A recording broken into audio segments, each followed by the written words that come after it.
Pinahiya ng isang beneficiaries ng Team Kalingap, itong si Jomar. Sino nga ba ito?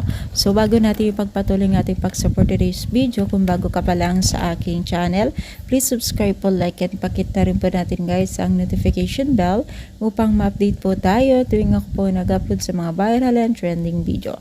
So alam niyo ba guys, kung makailan lang po na naging usap-usapan ay talaga naman maingay sa social media ang mga netizens na dismayado po sa lahat ng kinikilos ng kanilang mga bagong beneficiaries na kung saan ay tila nga daw po ang hirap nilang pakisamahan. So isa ito si Jomar na isa sa mga nabiktima na napahiya de umano na nakikipag-shake hands o nakikipag-appear lamang ay tila hindi po napapansin ng Tres Marias. Pero syempre guys, naintindihan naman po ng mga netizens even sa Team Kalingap dahil noon pa man po ay ganito na po ang kanilang mga patutungo o pakikitungo sa Team Kalingap. So ang ibig sabihin ay talagang iniintindi pa rin po ng Team Kalingap pero dismayado po ang nakakarami dahil sa kanilang pinapamalas na ipinapasukli o sinisukli sa kabutihan loob ng Team Kalingap.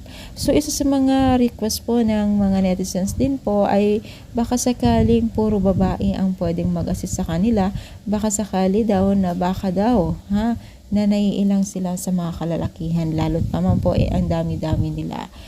So mahirap talaga ispelingin din po ang kinikilos nila lalo't sanay sila sa tahimik at bukid, so ayaw nila yung may nakakausap siguro, pero hindi naman po dapat na ganun ang maipapakita nila. Pero syempre ang sabi nila wala naman daw dapat isipin kung bakit ganun kasi may something daw sila. So ano masasabi ninyo, i-comment down, palike po ang ating video. Thank you and God bless you.